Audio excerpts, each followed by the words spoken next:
Ces derniers temps, j'avais accepté de dépasser mes limites, et ça de manière quasi continuelle. Ça m'a épuisée. Et puis je me suis réapproprié mes limites. C'est un genre de paradis. Mais dans ce nouvel espace de transition, j'avais peur que tout soit trop fatigant pour moi, parce que ça l'a été pendant des mois. Et puis j'ai décidé de me faire une sortie à Paris. Ça faisait tellement longtemps. Mais j'ai totalement cadré cette sortie pour me rassurer, pour pas que ce soit du temps et de l'énergie perdus.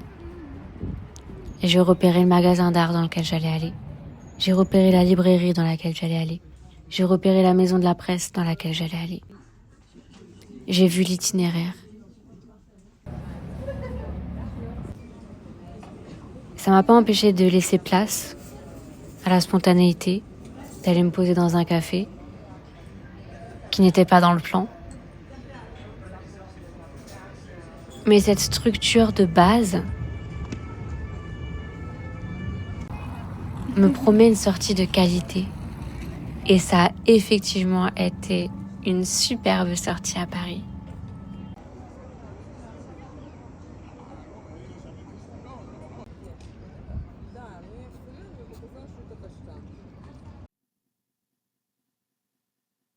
On va partager le fauteuil. Oh Mimi, tu me tiens bien chaud aux fesses, mon bébé, comme ça. Je vais vous partager mes super achats. Donc, Mimi part. Voilà, merci. Donc à cette très belle librairie que vous avez vue. J'aime beaucoup cette librairie et elle est vraiment en plein centre-ville. Elle est dans un quartier extrêmement touristique et je trouve ça chouette d'avoir une aussi belle librairie à cet endroit-là. Je sais pas, peut-être que je m'attends à ce qu'il y ait que des trucs attrape-touristes. Mais voilà, c'est entre le Louvre et Opéra et je l'aime beaucoup. J'ai passé un très bon moment. À vrai dire, j'avais envie de... Je sais plus c'est quoi le titre du livre. La créativité, un art de vivre, je crois. Un gros bouquin gris. Ça me parlait vachement et je l'avais vu une fois dans cette librairie, mais c'était il y a longtemps. Ça fait un moment maintenant qu'il est sorti, donc je l'ai pas trouvé. Mais voilà sur quoi je suis tombée. La conférence des oiseaux, Farid ad-Din. En fait, moi j'ai lu cette version-là, qui a été traduite par Layli Anvar. C'est un bouquin énorme. Je suis de manière générale pas vraiment sensible à la poésie, c'est pas trop mon truc. Autant je suis une grande lectrice, je m'émerveille de beaucoup de choses, mais la poésie et le théâtre, ça me laisse voilà. Mais j'avais lu ça, je pense en 2018 ou 2019, et vraiment je m'étais dit mais c'est la plus belle chose qui m'a jamais été donnée à lire. Ah. Et là, vous voyez, j'aurais bien aimé vous en partager quelque chose, vous dire un peu pourquoi j'ai tant aimé, ou vous dire que voilà, ce sont des oiseaux qui partent en quête du Simor. Mais je vais pas pouvoir bien approfondir parce qu'en fait, ça fait tellement longtemps que je l'ai lu que je me souviens pas si bien. Il existe une version qui est illustrée, qui est magnifique, que j'avais offert à mon ancien psy il y a longtemps, qui m'avait invité à son anniversaire. Une fois que la thérapie était finie, certes, mais ça reste quelque chose, c'est important de garder un cadre. Non, c'est comme ça a été comme ça, alhamdoulilah. Et du coup, quand j'ai vu ce petit ouvrage, alors visiblement, ça prétend être la même chose, mais là, c'est beaucoup plus sommaire, mais au moins, je me suis dit, bah, ça va me permettre de me remettre dedans, de me rappeler, parce que je suis pas motivée à le relire tout ça, là. Mimich, donc je vais pouvoir me réimprégner de cet univers, de cette belle histoire, de ces beaux mots. Alors, c'est traduit par une autre personne aussi, mais j'ai très hâte. J'ai très hâte de découvrir ce petit ouvrage. Je suis ensuite tombée sur Éloge spirituel de l'abandon. Moi, j'ai pensé à l'abandon, vous savez, la blessure d'abandon. Donc, ça m'a parlé dans ce sens. Je me suis dit, tiens, comment on pourrait en faire un éloge et comment on pourrait mettre de la spiritualité là-dedans. Donc, j'ai été attirée par ce titre par rapport à ça. En fait, il s'avère que c'est plutôt l'éloge de l'abandon en Dieu et donc sortir du contrôle pour s'en remettre pleinement à Dieu. Sujet qui me parle aussi. Je vous parle régulièrement du contrôle parce que je sais que vous êtes beaucoup à être en proie à ce contrôle excessif. Et si je sais aussi bien vous en parler, c'est parce que je le connais. Donc ça fait toujours du bien. Et enfin, j'ai vu, je ne sais pas si on dit Christiane Singer, mais cette femme, à chaque fois que j'ai vu des interventions d'elle, la manière dont elle s'exprime, chacun de ses mots est touché par la grâce. Il y a une élégance même dans la manière de bouger ses lèvres. C'est un être, pour moi, qui fait partie de ces êtres qui viennent adoucir le monde, complètement connecté à l'amour, à la source pure et essentielle de l'amour. Il y a plusieurs de ces livres que j'ai lus aussi, que j'ai énormément aimés. Je vais vous en montrer quelques-uns.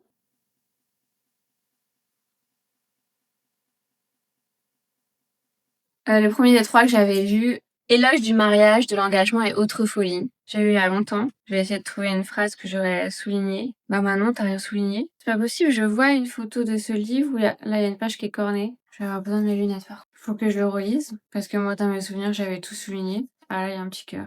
Et pourtant, l'amour durable, l'engagement du mariage, reste cet acte de sublime candeur, cette tentative d'un héroïsme quotidien. Il est de l'ordre de l'impossible et du défi, ce qui le rend si digne d'être défendu. Ah, je pense qu'il faut... vous savez, il faut le contexte où ça monte, ça monte, ça monte, et puis c'est cette phrase qui devient splendeur parce qu'elle a été à la suite de tous ces textes qui nous a touchés. Les enfants, eux, n'ont vraiment besoin que d'une chose, pas d'un amour braqué sur eux comme une arme blanche, seulement de grandir dans l'orbe de l'amour d'un homme et d'une femme. J'ai envie de le relire. J'ai envie de le relire.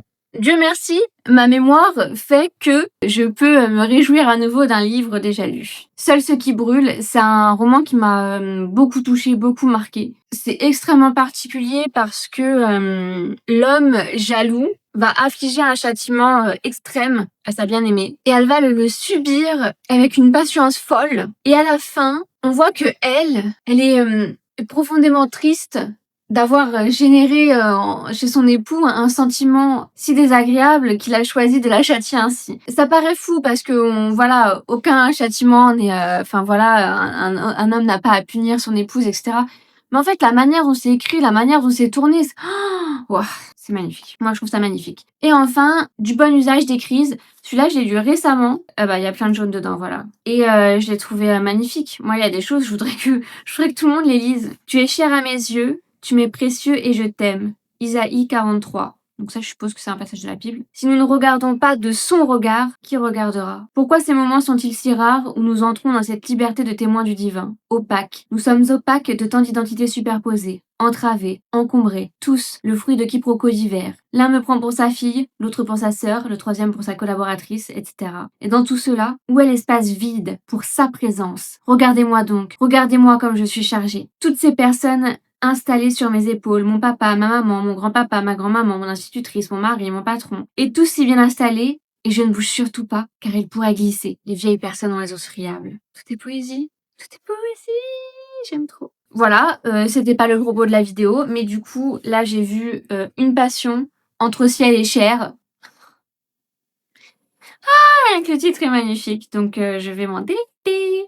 Et j'avais très envie d'acheter des magazines. Moi, j'aimais beaucoup les magazines plus jeunes. Je me souviens que ma mère achetait Marie-Claire. Et moi, j'aimais beaucoup les Marie-Claire parce qu'il y avait beaucoup d'images dedans, notamment des images de mode, de haute couture plutôt. Et je découpais les images et depuis très jeune, j'adore faire du découpage, collage. Et donc, je me suis repris un Marie-Claire. Et figurez-vous que j'ai rêvé parce que j'ai pris aussi Vogue. Moi, j'aime beaucoup la haute couture. Je trouve ça magnifique. Ça m'inspire énormément. Allez, je vais vous trouver une belle photo. Ah, mais... Pardon, mais c'est trop beau, quoi. En fait, moi, ça me fait penser aux oiseaux, ça me fait penser aux poissons et ça me fait penser aux fleurs. Et c'est tout ce que j'adore. D'ailleurs, celle-ci, robe drapée asymétrique composée de multiples godets volantés en maille corbeau. Christian Dior haute couture.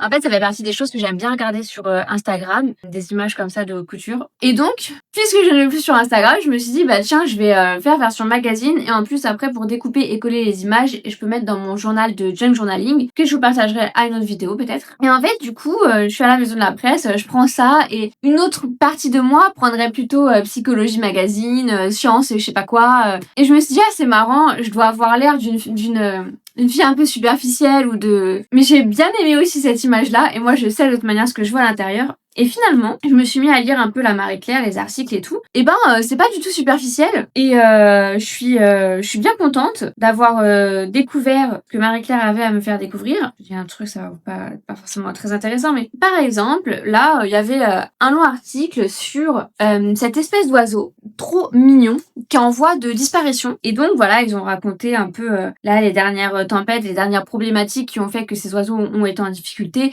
les gens qui sont venus pour essayer de les sauver, etc. J'ai bien aimé et j'adore en fait explorer comme ça au gré des pages, lire des petits articles, découvrir des belles images. J'aime bien ce voyage un peu, ce retour à la matière et au papier. Il n'y a pas il y a de la couleur, il y a des images, mais pas avec la lumière du téléphone qui rend fatigant, qui rend nocif cette exploration d'images et de textes. Et donc de le retrouver dans un magazine, ben, je suis super contente. Là, je me réjouis énormément que ces deux magazines sont posés là sur ma table basse. Donc voilà, comment quitter Instagram m'a amené à acheter des magazines et je m'en réjouis énormément. Il y a une dernière chose que j'ai achetée, mais ça je ferai le unboxing dans la prochaine vidéo, donc je vous dis à la semaine prochaine. Si cette vidéo t'a plu, n'hésite pas à liker, à t'abonner parce qu'il y a un vlog qui sort tous les vendredis à 8h pour raconter un peu mon expérience sans Instagram, et tous les mardis à 8h il y a une vidéo plus introspection, réflexion que je vous partage. Si tu penses que ça peut servir aussi à une de tes copines, n'hésite pas à lui partager. Dis-moi en commentaire ce que t'as préféré dans cette vidéo et je te dis donc à la semaine prochaine.